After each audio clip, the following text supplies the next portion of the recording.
어제 당뇨 식단이 어려우면 할 수 있는 한 가지 간식을 줄이라는 이야기에 대해서 좀 길게 이야기를 드렸는데요. 많은 분들이 추가적인 질문이 많아서 오늘은 그 중에 두 개를 먼저 선정을 해서 말씀을 드리고 다음 시간에 좀 더 좋은 질문들이 있어서 그것을 리뷰를 해보겠습니다. 자, 그래서 오늘은 시청자분 중에서 당화혈색소가 5.6인데 가끔씩 200 이상일 경우도 있는데 합병증이 올까 두려워요에 대한 말씀을 드리고 싶습니다. 이게 굉장히 중요한 거고 병원에서도 제가 이런 분들을 보기 때문에 그것과 또 다른 분이 말씀하신 당뇨 치료제가 언제 나올 것이라고 예상을 하시나요? 라는 질문에 대해서 오늘 두 가지 말씀을 먼저 드려보겠습니다. 자, 아래에 있는 구독 버튼을 눌러주시고 알람 기능을 켜주시면 더욱 많은 분들이 저희 채널을 보실 수 있습니다. 그리고 제가 하는 이 강좌가 마음에 드시면 좋아요를 눌러주시기 바랍니다. 자, 안녕하세요. 어제 제가 당뇨 식단에서 쉬운 방법, 특히 간식에 대해서 많은 분들이 인지를 못해서 거기에 대해서 말씀을 드렸는데요. 굉장히 많은 질문들이, 너무 좋은 질문들이 나와서 제가 솔직히 이것을 녹화하는 것보다 아예 라이브를 했으면 하는 생각이 있을 정도로 좀 그랬는데요. 그 중에서 두 가지 질문을 먼저 선정을 해서 말씀을 드리고 나머지 몇 가지 좋은 질문들은 다음 시간에 좀 더 리뷰를 해볼까 합니다. 그래서 오늘 첫 번째로 당화혈색소가 5.6인데 가끔씩 200 이상 되시는 분이 합병증이 올까 두렵다.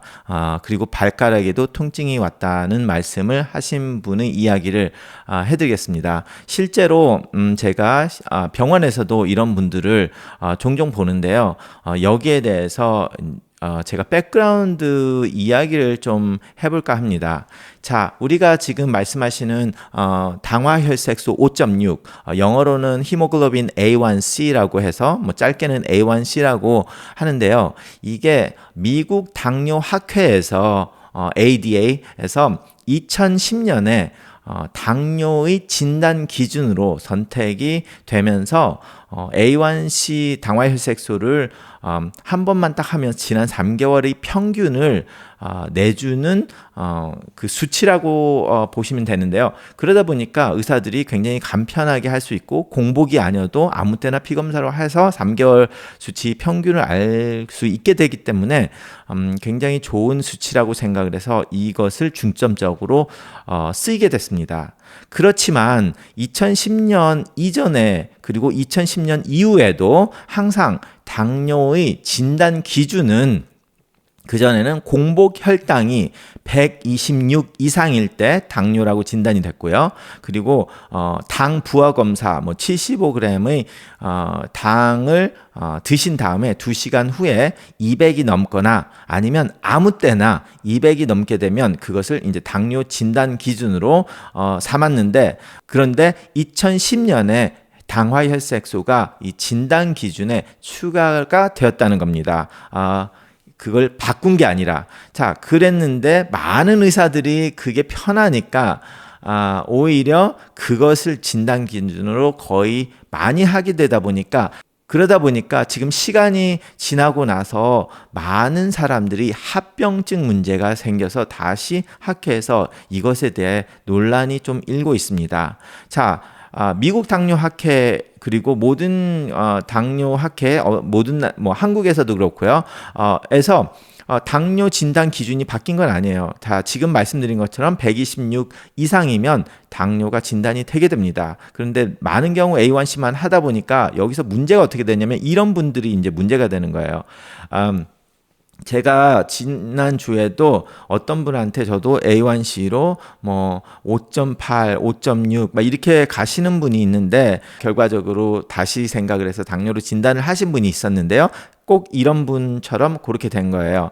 그러면서 제가 그 환자분한테 무슨 말을 했냐면, 자, 당뇨 전 단계 아니면 당뇨가 아니라고 진단이 되면 우리가 해마다 해야 되는 눈 검사, 혈관 검사, 그 신경 검사 이런 것들을 꼭 하지 않아도 됩니다. 그런데 당뇨가 진단이 되면 먼저 눈 검사를 1년에 한 번 해야 되고 소변으로 단백뇨가 나오는지를 해마다 검사를 해야 되고 그리고 혈관 검사를 해보고 신경통이 오는지를 검사를 해야 되는 굉장히 많은 검사를 추가로 하고 그분들에 대해서 굉장히 강력한 치료나 모니터링을 하게 되거든요. 그런데 당뇨 진단이 안 나왔다면 뭐 대충이라고 말하기는 그렇지만 굉장히 거기에 대해서 집중적인 치료는 하지 않게 될 수도 있다는 거죠. 그리고 그 가장 큰 예로 이제 스타틴이 되겠는데요.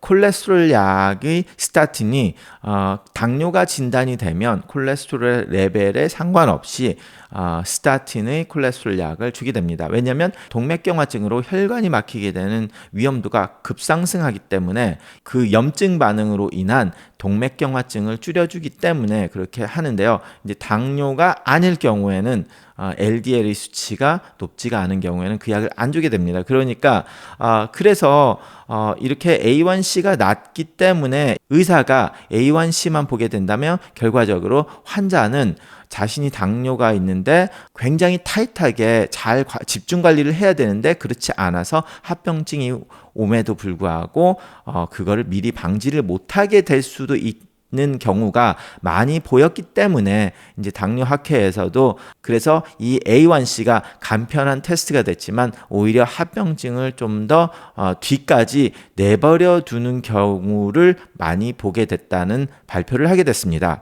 자, 그래서 우리가 보통 당뇨병이 걸리면 당뇨의 합병증이 10년 정도 걸린다고 하는데요. 지금 애청자분은 벌써 200 이상이 됐으니까 당뇨를 진단받았지만 만약에 200이 된 거를 몰랐고 당화혈색소만을 재고 있었다면 당뇨 진단을 못 받고 계속 거기에 대한 집중 치료를 안 하다 보니까 나중에 당화혈색소가 6.5가 되면서 당뇨입니다 하면 그 다음 해에 뭐 눈이 침침해져서 당뇨병성 망막증이 오랫동안 지속돼서 눈이 멀었다든지 아니면 눈의 시력이 굉장히 나빠졌다라는 합병증의 진단을 또 같이 그 다음 해에 받거나 뭐 그렇게 되는 경우를 저희들도 많이 보게 됩니다.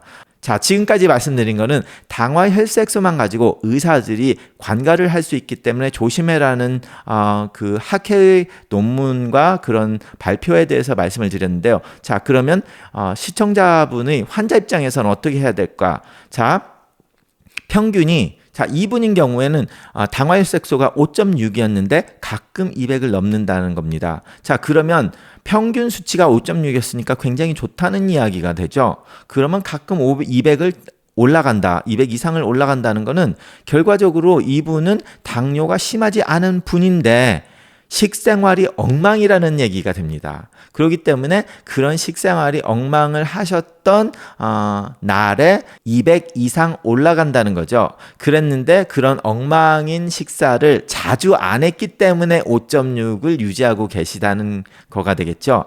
그런데 매일마다 식사를 굉장히 엉망으로 하셨다면 이 5.6이라는 수치가 뭐 6.5를 넘을 수도 있겠죠. 그런데 일주일에 한 번, 일주일에 두 번, 일주일에 세 번 정도 한 끼를 뭐 했다. 그러면 다른 때는 좋다. 당뇨가 심하지 않으신 분이기 때문에 당화혈색소가 5.6에 200을 가끔 올린다는 거죠. 그렇기 때문에 저 같은 경우는 이런 분한테는 약을 안 줍니다. 그리고 많은 분들이 약을 안 주죠. 그렇지만 이분이 당뇨가 아닌 게 아니라 당뇨가 살짝 있는데 식생활이 문제니까 식생활에 대해서 중점적으로 말씀을 드려야 되는 분이 이런 분이라는 거죠.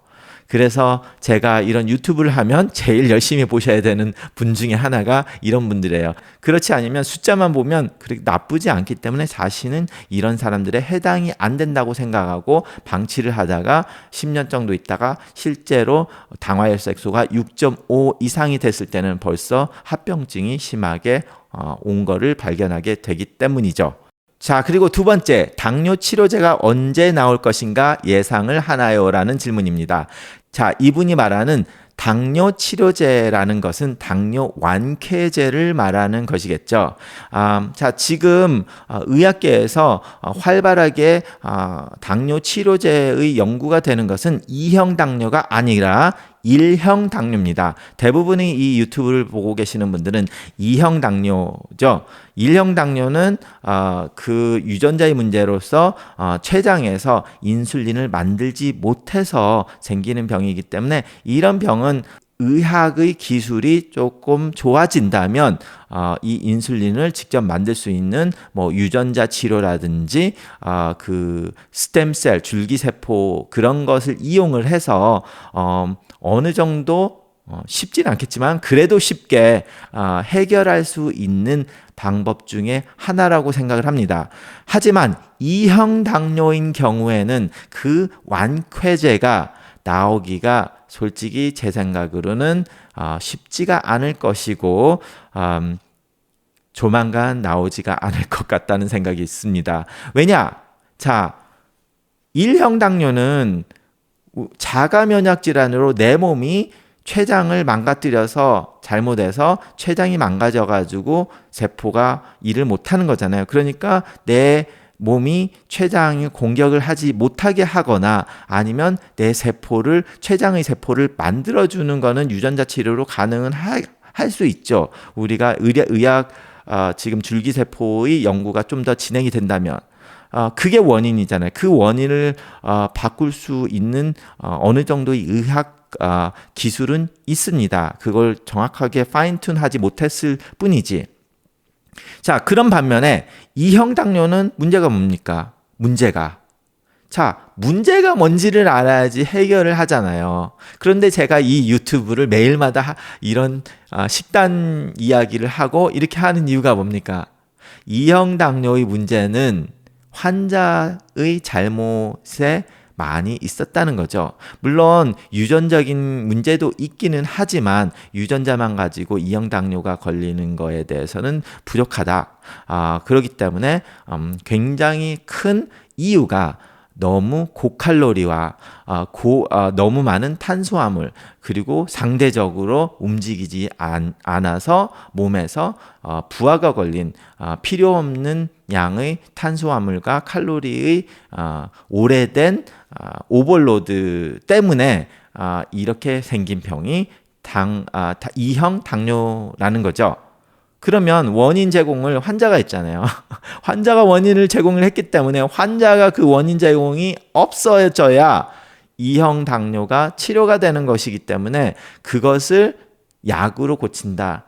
그거는 1형 당뇨 줄기세포 하는 것보다 훨씬 어려운 관건이 되는 거죠. 그래서 그 2형 당뇨 환자가 벌써 당뇨가 됐는데 그 당뇨를 완쾌할 수 있는 방법 중에 하나가 환자가 잘하는 거죠. 그 잘한다는 거는 식사 관리와 운동 관리를 잘하는 건데 그것을 근본적으로 해결해 줄 수 있는 방안이 단식이 한 가지 방법이 되겠습니다. 그래서 이 단식에 대해서는 막무가내로 당뇨 환자분이 당뇨약을 드시면서 아니면 인슐린을 하면서 다 단식을 하게 되면 저혈당이 빠져서 큰 사고도 날 수 있기 때문에 막무가내로 하시지 마셔야 되고 반드시 이런 경우 의사와 상의를 하시고 약을 조정을 하시면서 할 수 있는데요. 이 단식에 대해서는 너무 좀 복잡하기 때문에 제가 단식을 가지고 좀 세분화로 잘라서 말씀을 한번 드리려고 합니다. 예전에 제가 여기에 대해서 2017년에 운동을 하면서 그 운동에 대해서 살을 빼고 거기에 대한 기전을 설명하면서 이 간헐적 단식이나 단식 때 일어나는 그런 작용을 말씀드린 적은 있는데요. 제가 다시 좀 정리를 해서 다음번에 이야기를 해드리겠습니다. 그리고 다음 비디오에는 배고플 때 껌을 씹는데 아니면 사카린, 다이어트 콜라를 먹어도 살이 찌나요? 라는 질문에 대한 좀 답변을 한번 해드리겠습니다. 감사합니다.